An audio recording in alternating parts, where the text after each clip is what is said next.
This content is AI generated for informational purposes only and should not be directly used for clinical decision-making. Hello, and welcome back to the Neurosurgery Hub podcast. I'm Dr. Eris, Senior Attending Neurosurgeon. And I'm Dr. Alara, Research Fellow. Today we're looking at a fascinating new study from the journal JMIR Perioperative Medicine titled Comparison Between Ultrasound and Magnetic Resonance Imaging Measurements of the Optic Nerve Sheath Diameter in Patients Undergoing Intracranial Surgery, a prospective observational single-center study. This is a timely topic, Alara. For our residents and colleagues listening, we're always looking for that holy grail of non-invasive intracranial pressure monitoring. We know the gold standard remains the invasive external ventricular drain, or intraparenchymal bolt, but the risks of hemorrhage and infection are always on our minds. Exactly, Dr. Eris. And that's where the optic nerve sheath diameter, or ONSD, comes in. Because the optic nerve is anatomically an extension of the central nervous system, its sheath is continuous with the intracranial subarachnoid space. When ICP rises, the cerebrospinal fluid is pushed into that sheath, causing it to dilate. Right. And while we've been using ultrasound at the bedside for years because it's portable and fast, there's always been a debate about its precision compared to formal neuroimaging.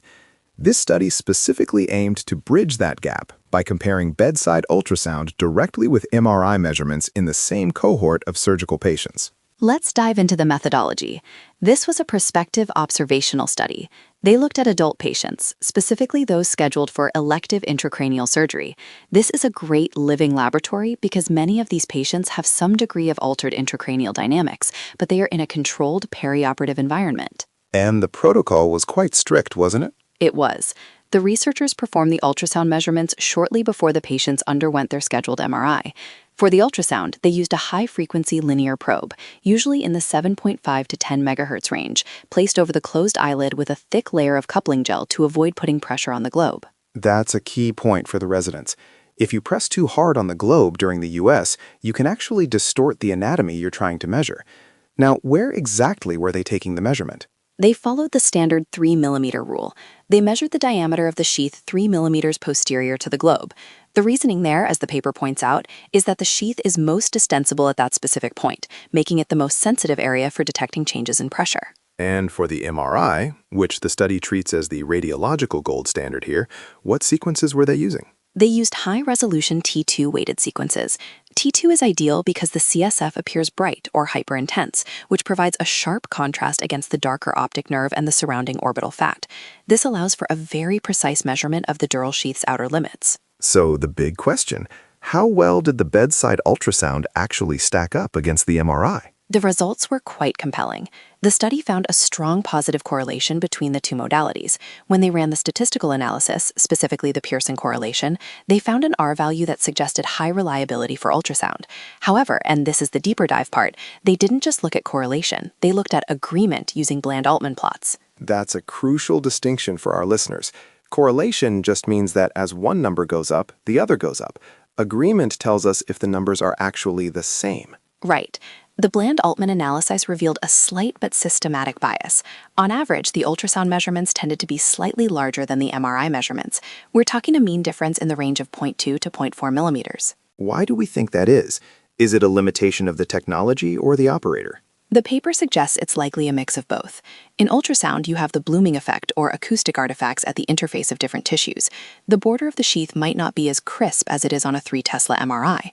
Additionally, while the study used experienced operators, ultrasound is inherently more operator-dependent than a standardized MRI protocol. Let's talk numbers for the clinicians. Did the study suggest a specific cutoff for what constitutes widened ONSD in the surgical population? The study used 5 millimeters as the threshold for ultrasound. They found that an ONSD greater than 5 millimeters on ultrasound had high sensitivity for predicting elevated ICP when compared to findings on the MRI that suggested mass effect or midline shift.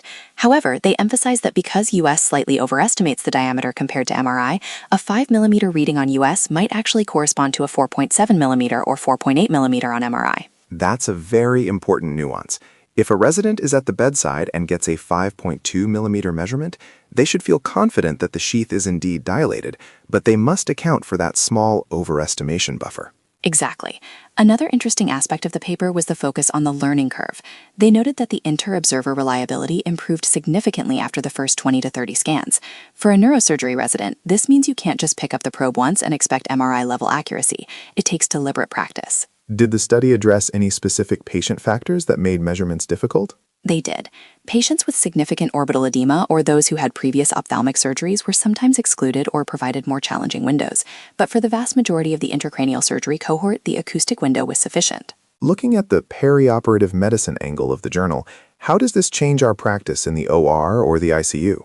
The authors argue that since we've proven US has a strong correlation and a predictable bias compared to MRI, it should be integrated more routinely into the neuro bundle of care. In the immediate postoperative period, when you can't just wheel a potentially unstable patient back to the MRI suite, the ultrasound ONSD serves as a reliable early warning system. If you see the ONSD trending up from 4.5 millimeters to 5.5 millimeters over a few hours, that's a trigger to intervene or get a stat CT. It's about the trend, isn't it? A single measurement is a snapshot, but the ability to do serial, non-invasive bedside checks is where the real value lies. Precisely. And because this was a prospective study, the data is much cleaner than the retrospective reviews we often see.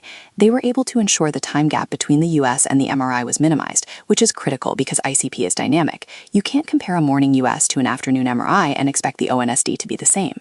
Let's summarize the key takeaways for our colleagues. First, ONSD via ultrasound is a highly reliable proxy for MRI-measured diameter, but it tends to slightly overestimate the value. Second, the 3 millimeters behind the globe measurement remains the standard. Third, use a 5 millimeter cutoff on ultrasound as a red flag for intracranial hypertension, but always interpret it in the context of the clinical exam. And finally, for the residents, get your reps in. Proficiency in ONSD ultrasound is a skill that requires a bit of a break-in period to achieve the kind of correlation with MRI that this study demonstrated. It's also worth noting the study's limitation. It was a single-center study. While the results are robust, we'd love to see this validated across multiple institutions with different ultrasound machines to see if that systematic bias of 0.2 to 0.4 millimeters remains constant. Absolutely. Consistency across different platforms, say a portable handheld device versus a high-end cart-based system, is the next logical step in this research. Well, that's a wrap on this fascinating study from JMIR Perioperative Medicine. It's a great reminder that while our technology is advancing, sometimes the most useful tools are the ones we can carry in our pockets to the bedside. Thank you, Alara. To our listeners, stay curious and keep honing those clinical skills. We'll see you next time on the Neurosurgery Hub podcast. Goodbye, everyone.